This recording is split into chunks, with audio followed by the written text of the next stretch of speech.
Miles Turner to Lakers sa off-season, naka-ready na ang kontrata na ibibigay dito. Pero bago yan, nahaharap naman sa isang napakahalagang Game 5 laban sa Minnesota Timberwolves ang Lakers. Kailangan nga nilang gumawa ng seryosong adjustments kung gusto nilang mapahaba pa ang kanilang season.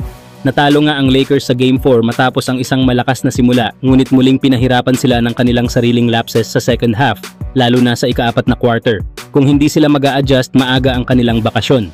Kaya narito ang mga pangunahing pagbabago na maaari nilang gawin bukas sa Game 5. Una ay ang mas malalim na rotation at pahinga para sa kanilang mga veterano sa Game 4, lalo at hindi pinalitan si LeBron James at ilang mga starters sa buong second half. Dahil dito, kinapos sila sa huli at hindi na nakapuntos si LeBron sa ika-4 na quarter. Dapat magbigay si Coach JJ Redick ng mas maraming minuto sa bench players gaya ni Jared Vanderbilt at Gabe Vincent para mapreserba ang enerhiya ng kanilang mga leader. Pangalawa, pagpapabuti ng depensa sa paint at rebounding. Malaki ang kalamangan ng Timberwolves sa loob, lalo na kay Naz Reid at Rudy Gobert. Dito maaaring pumasok ang tulong ni Maxi Kleber na posibleng makabalik na sa Game 5. Kahit ilang minuto lang, malaki ang maitutulong niya sa pagprotekta ng rim at pagkuha ng mga rebounds. Pangatlo, mas maayos na pagtapos ng laro. Sa buong serye, palaging lumalamang ang Timberwolves sa fourth quarter. Kailangang tutukan ng Lakers ang crunch time execution, mas maayos na ball movement, disiplina sa opensa, at pagbawas ng mga turnovers sa dulo ng laban. Pang-apat, mas malawak na opensa mula sa bench. Hindi pwedeng umasa lang ang Lakers sa kanilang mga star players na sila LeBron at Luka Doncic. Kailangang magkaroon ng produksyon ang bench players gaya ni Dorian Finney-Smith. Ang spacing at shooting ng second unit ang maaaring maging X-factor sa laban nila bukas. Panglima, pagbabago sa lineup at estratehiya. Isang option na nga dito ay ang small ball lineup para mapabilis ang laro at makuha ang tempo. Maaaring gamitin ng Lakers ang pick and roll plays sa pagitan nina Doncic at LeBron upang lituhin ang depensa ng Wolves at lumikha ng mas maraming open looks. Sa dami ng kailangang ayusin ng Lakers, magiging matindi ang hamon nila bukas sa Game 5, pero nasa kanila pa rin ang pagkakataon. Ang tanong, sapat ba ang adjustments o mauuwi ba ito sa pagtatapos ng kanilang kampanya?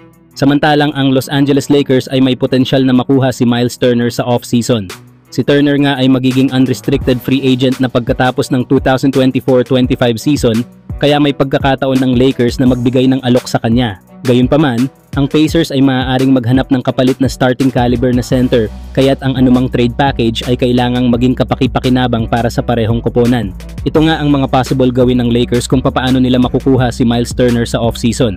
Kung mag-o-offer kasi ang Lakers kay Miles Turner, malamang ay bibigyan siya ng kontratang na 3 to 4 years na may kabuuang halaga na $80 million hanggang $100 million. Ang halaga ng kontrata ay maaaring mag-iba depende sa negotiations, ngunit base sa kanyang kasalukuyang market value, maaari siyang makakuha ng kontrata na katulad ng natanggap ni DeAndre Ayton noong 2022, $133 million para sa 4 na taon-taong kontrata. Ang Lakers ay makakapag-alok naman ng $20 million hanggang $25 million bawat taon upang magbigay ng competitive offer kay Turner. Pangalawa ay kung hindi matutuloy ang diretsong pagkuha kay Turner sa free agency, ay maaaring gumamit ang Lakers ng sign and trade upang makuha siya. Sa sign and trade, pipirmahan sa Pacers si Turner ng bagong kontrata at ipapadala siya sa Lakers kapalit ng mga assets. Ang mga posibleng ibigay ng Lakers ay ang mga sumusunod. Una ay nandyan nga ang kanilang 2024 first round pick na makakatulong sa Pacers na mag-rebuild. Pangalawa ay maaring magbigay ang Lakers ng isa sa kanilang mga young players tulad ni Austin Reeves o Rui Hachimura bilang bahagi ng trade package upang makuha si Turner. Pangatlo ay maaaring magbigay ng future second round picks ang Lakers para mapatibay ang trade package. Ngayong season din kasi ay may average na 15.1 points, 6.6 rebounds at 1.8 blocks per game si Miles Turner. Meron pa itong 47.5% shooting sa field goals at 39.8% sa 3-point range. Kaya naman ito gusto makuha ng Lakers. Una ay dahil sa kanyang defensive presence at rim protection. Si Turner kasi ay isa sa pinakamahusay na rim protectors sa liga, may average nga ito na 1.8 blocks kada laro. Makakatulong nga siya sa Lakers sa pagprotekta ng paint at paghinto ng mga drive mula sa kalaban. Pangalawa ay ang 3-point shooting at spacing. Ang 39.8% 3-point shooting kasi ni Turner ay nagbibigay ng spacing sa opensa.